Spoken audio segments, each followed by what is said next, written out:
화를 다스리는 법. 안녕하세요 여러분. 오늘은 우리 모두가 한 번쯤은 경험해봤을 그리고 때로는 우리를 힘들게 하는 감정인 화에 대해 이야기해보려고 합니다. 화가 나는 것은 지극히 자연스러운 감정입니다. 하지만 화를 제대로 다스리지 못하면 우리 자신은 물론 주변 사람들에게도 상처를 줄 수 있죠. 오늘 영상을 통해 화를 건강하게 다스리는 방법을 함께 배워보겠습니다. 화란 무엇인가? 먼저 화가 무엇인지부터 알아볼까요? 화는 우리가 불공정함을 느끼거나 기대했던 것과 다른 상황에 직면했을 때 또는 자존감이 상처받았을 때 나타나는 자연스러운 감정 반응입니다. 화가 날 때 우리 몸에서는 여러 가지 변화가 일어납니다. 심박수가 빨라지고 혈압이 올라가며 근육이 긴장됩니다. 이는 우리 조상들이 위험한 상황에서 싸우거나 도망가야 할 때 필요했던 생존 본능의 흔적이죠. 하지만 현대 사회에서는 이런 원시적인 반응이 항상 도움이 되는 것은 아닙니다. 오히려 관계를 해치고 건강을 악화시키며 올바른 판단을 방해할 수 있습니다. 그렇다면 화를 어떻게 다스려야 할까요? 화를 다스리는 5가지 실용적 방법. 첫 번째, 일시정지의 힘을 활용하세요. 화가 날 때 가장 중요한 것은 즉각적인 반응을 멈추는 것입니다.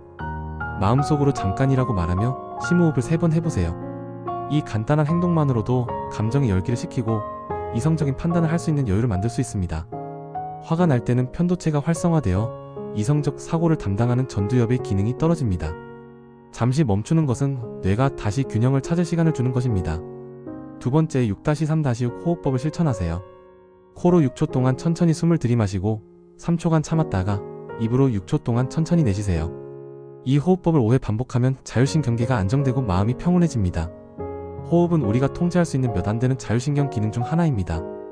의식적으로 호흡을 조절하면 화의 강도를 현저히 줄일 수 있어요. 세 번째, 상황을 다른 관점에서 바라보세요. 화가 나는 상황을 한 발짝 뒤에서 관찰자의 시점으로 바라보세요. 만약 내가 제3자라면 이 상황을 어떻게 볼까? 10년 후에도 이 일이 중요할까? 상대방에게도 나름의 이유가 있지 않을까? 이런 질문들을 통해 감정적 거리를 두고 상황을 객관적으로 판단할 수 있습니다. 많은 경우 우리의 화는 상황에 대한 해석에서 비롯되는 경우가 많아요. 네 번째, 몸의 긴장을 풀어주세요. 화가 날 때는 온몸의 근육이 경직됩니다. 의식적으로 어깨를 올렸다 내리고 주먹을 꽉 쥐었다 펴며 목과 어깨를 천천히 돌려보세요. 간단한 스트레칭이나 제자리에서 가볍게 몸을 움직이는 것만으로도 화의 에너지를 건설적으로 해소할 수 있습니다. 몸과 마음은 연결되어 있기 때문에 몸의 긴장이 풀리면 마음도 따라서 편해집니다. 다섯 번째, 감정을 언어로 표현하세요. 지금 나는 화가 났다. 내가 이렇게 느끼는 이유는? 하며 자신의 감정을 명확하게 언어로 표현해보세요.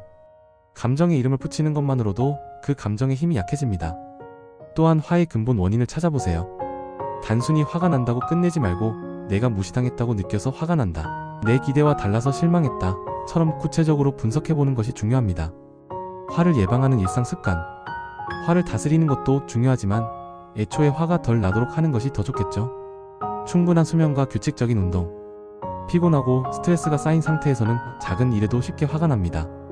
하루 7-8시간의 충분한 수면과 주 3회 이상의 규칙적인 운동은 감정 조절 능력을 크게 향상시킵니다. 마음 챙김과 명상.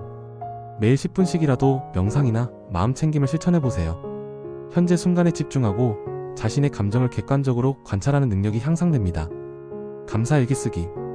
하루에 있었던 감사한 일 3가지를 적어보세요. 긍정적인 것에 초점을 맞추는 습관은 전반적인 감정 상태를 개선하고 화가 나는 빈도를 줄여줍니다. 건강한 경계 설정.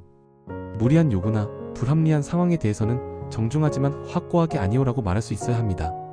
자신의 한계를 인정하고 지키는 것은 화를 예방하는 가장 효과적인 방법 중 하나입니다. 화가 날 때 피해야 할 것들.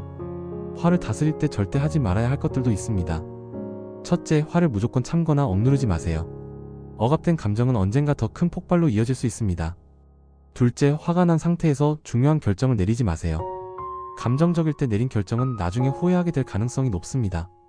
셋째, 다른 사람을 비난하거나 공격하지 마세요. 화의 책임을 상대방에게만 돌리면 문제는 해결되지 않습니다. 넷째, 알코올이나 기타 물질로 화를 달래려 하지 마세요. 이는 근본적인 해결책이 아니며 오히려 문제를 악화시킬 수 있습니다. 화와 함께 성장하기. 화는 우리를 괴롭히는 감정이지만 동시에 중요한 정보를 전달해주는 신호이기도 합니다. 화를 통해 자신이 무엇을 소중히 여기는지, 어떤 상황에서 스트레스를 받는지 알 수 있어요. 완벽하게 화를 통제하는 것은 불가능하며 그럴 필요도 없습니다. 중요한 것은 화와 건강한 관계를 맺는 것입니다. 화를 적으로 보지 말고 자신을 더 잘 이해할 수 있는 기회로 받아들여 보세요. 오늘 소개한 방법들을 꾸준히 연습하면 분명 변화를 느낄 수 있을 것입니다. 하지만 기억하세요. 변화는 하루아침에 일어나지 않습니다. 자신에게 인내심을 갖고 작은 진전도 인정해주세요. 만약 화 조절이 지속적으로 어렵고 일상생활에 큰 지장을 준다면 전문가의 도움을 받는 것도 좋은 선택입니다. 혼자서 모든 것을 해결하려 하지 마세요. 여러분 모두가 자신의 감정과 평화롭게 지내며 더 행복하고 건강한 삶을 살아가기를 바랍니다. 오늘 영상이 도움이 되었다면 좋아요와 구독 부탁드려요. 다음 영상에서 또 만나요.